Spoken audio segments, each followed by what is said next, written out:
తాకట్టులో ఉన్న మీ బంగారం ఈ రోజు ఎంత ధర చేస్తుందో కొమ్మూరి గోల్డ్ వాళ్ళకి కాల్ చేస్తే ఫ్రీ గోల్డ్ కాస్ట్ చెక్ చేసి చెప్తారు.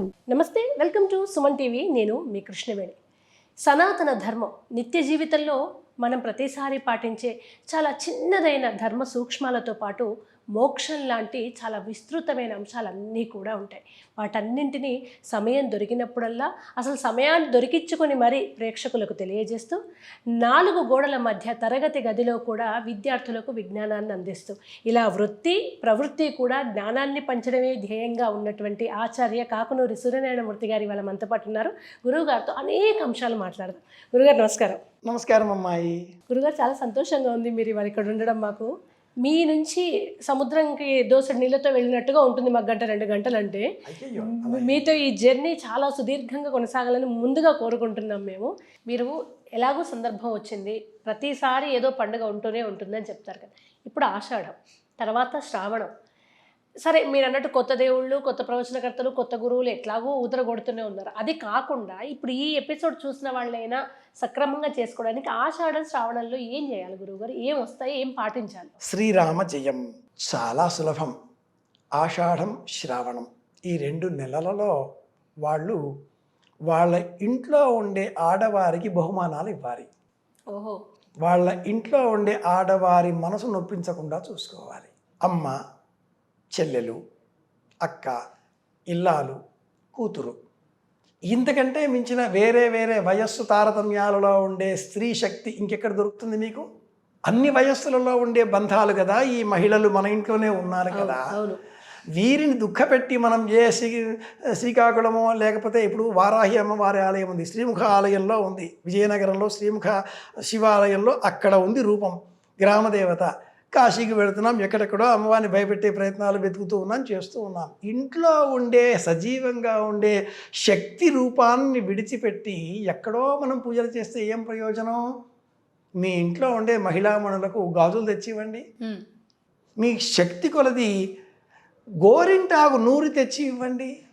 గోరింటాకు నూరి ఇవ్వండి. ఇంట్లో సహాయం చేయండి. వారి పక్కనే ఉండి కృత్రిమంగా లభించేటటువంటి పెయింట్స్ కాకుండా అంత ఆకు తీసుకువచ్చి మీ ఇంట్లో నూరి మిక్సీలో వేసి మీ ఆవిడకి, మీ చెల్లెలకి, అక్కకి, మీ అమ్మకి మీరు అందించి మీరు పెట్టుకోండి, ఆవిడకు పెట్టండి.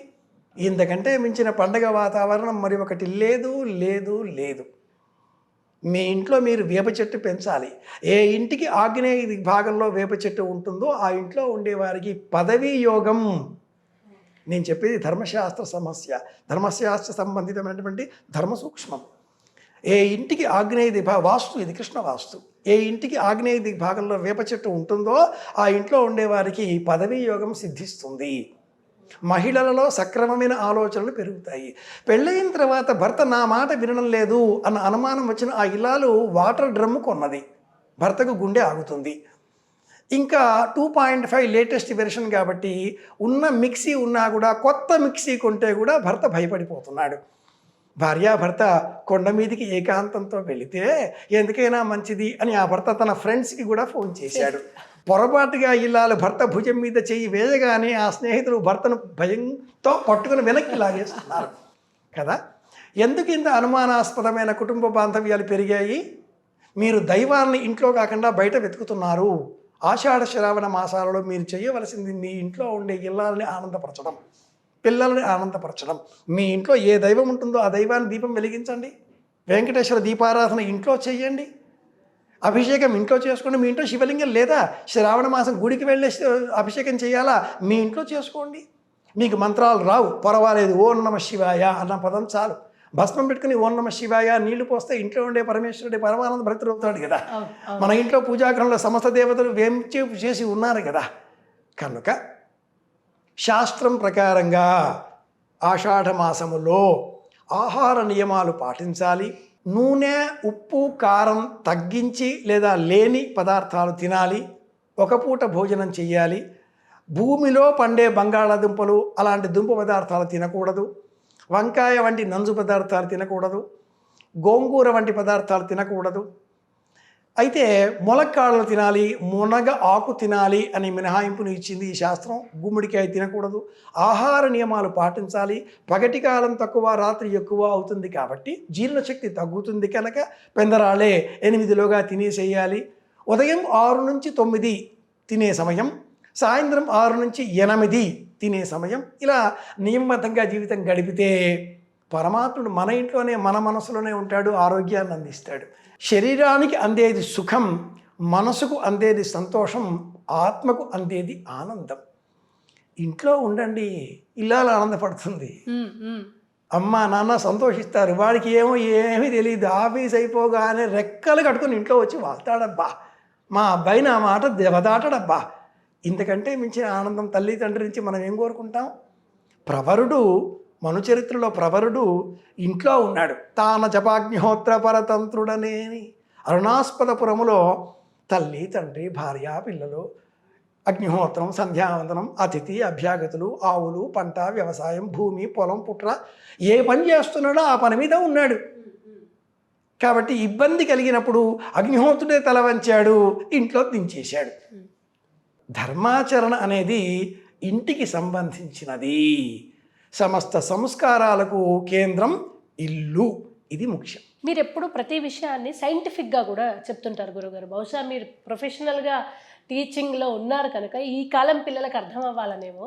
అందులో భాగంగా గోరింటాకు ఇప్పుడు ఆషాఢ మాసం అంతా సిటీలో దొరకకుండా ఎక్కడైనా తీసుకొచ్చుకొని రుబ్బుకొని పెట్టుకుంటారు కదా, దాని వెనుక ఉన్న సైన్స్ ఏంటి? ఇప్పుడు మన వాళ్ళు గోరింటాకు మొక్క ఎక్కడ ఉనికి అంటే శ్రీరామాయణంలో జాబాలి మహర్షి ఆశ్రమంలో కూడా గోరింట మొక్క ఉంది అనే ఆధారాలు మనకు తెలుస్తాయి.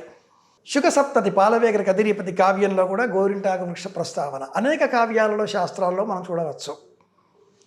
ఈ గోరింటాకుకు నఖరంజని అన్న పేరు ఉంది. ఈ గోరింటాకులో హెనాటనిస్ అనే ఒక యాసిడ్ విష సంబంధమైన పదార్థం ఉంది. ఈ గోరింటాకు కారణంగా ఈ గోళ్లల్లో పెరిగేటటువంటి సూక్ష్మ క్రిములు మరణిస్తాయి.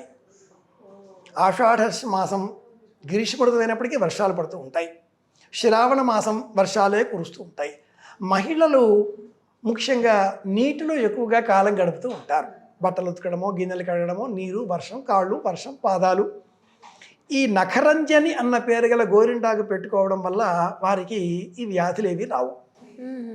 ఇది మొదటి కారణం. భాద్రపద మాసంలో కూడా కృష్ణపక్షంలో తదియ పేరిట ప్రత్యేకంగా విధియ తదియలలో విశేషంగా గోరింటాకు పెట్టుకోవాలి.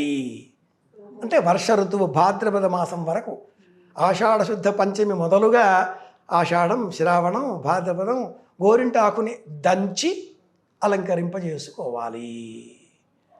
పూర్వకాలంలో గర్భిణీ స్త్రీ 5వ నెలలో ఉన్నప్పుడు సీమంతములో గచ్చకాయ అంత లేదా శనగ గింజ అంత గోరింటాకు ముద్దని అమ్మాయికి వాళ్ళ నానమ్మ చేతిలో పెట్టేది.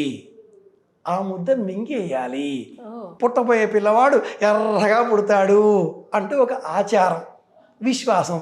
ఆ ఇంత ముద్ద తినడానికంటే ముందు అంతో ఇంతో ఎంతో కొంత ఇంట్లో నూరి సిద్ధం చెయ్యాలిగా, అవును, చేతికి పెట్టుకోవాలిగా. కనుక గోరింటాకుని మగవారు కూడా ధరించేటటువంటి వారు. నేను అదే అడగబోతున్నాను. ఇప్పుడు ఎవరైనా మగవాళ్ళని పెట్టుకోమంటే ఆడవాళ్ళలాగా మాకు గోరింటాకు ఏంటి అని అరుస్తుంటారు కదా. ఆడవాళ్ళే ముచ్చట పెడతారు, పాదాలకైనా అరికాల్లో అయినా పెట్టుకోండి అని. పెట్టుకోవచ్చా? ఖచ్చితంగా పెట్టుకోవాలి. ఏది చేయకూడదో అది చేస్తున్నారు, ఏది చెయ్యాలో అది చెయ్యరు.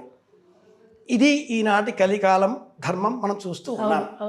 ఒక్క చెవి కుట్టించుకుంటున్నారు, 2 కుట్టించుకోవాలి. ఒక్క ముక్కు పుడక కుట్టించుకోవడం మినహాయించి ఆడవాళ్ళు చేసే మిగతా అన్ని అలంకారాలు మగవాళ్ళు చేసుకుంటున్నారు. కాటుక పెట్టుకుంటారు, పెళ్లిలోనైనా పెట్టుకుంటారు. కనీసం పెళ్లిలోనైనా పెళ్లి కొడుకు చేసిన తర్వాతనైనా పెట్టుకుంటారు. ఎప్పుడు పెట్టుకోవాలి? అది శాస్త్రం. ఎప్పుడు అంటే ఆషాఢ మాసంలో ఖచ్చితంగా. ఇప్పటికీ ఆషాఢ మాసంలో కొన్ని కుటుంబాలలో యాదవ, కుర్మ ఇలాంటి కుటుంబాలలో మగవారు పెట్టుకుంటారు. ప్రత్యక్ష సాక్షి నేను చూచి ఉన్నాను. అలాగే పుష్పమాలికలు మెడలో వేసుకుంటారు. కనీసంగా అవసరాలలో ఆనంద సమయాలలోనైనా పుష్పమాలికలు వేసుకుంటున్నారుగా, ఎప్పుడూ ధరించాలి. కాలికి కడియాలు వేసుకోవాలి. నల్లదారం కట్టుకుంటున్నారు. కడియం కూడా వేసుకునే వాళ్ళు మొన్నటి వరకు కూడా వేసుకుంటున్నారు. కొన్ని కులాల్లో ఇప్పటికీ మనం చూడవచ్చు. వేసుకోవాలి. అలాగే గోరింటాకు నఖరంజని ఆషాఢ మాసంలో ఖచ్చితంగా పెట్టుకోవాలి. ఇల్లాలు సోదరి పెడుతూ ఉంటే ఇంతకంటే ఆనందం ఇంకేముంటుంది? పెట్టుకోవాలిగా. ధన్యవాదాలు గురుగారు. శ్రీరామ జయం.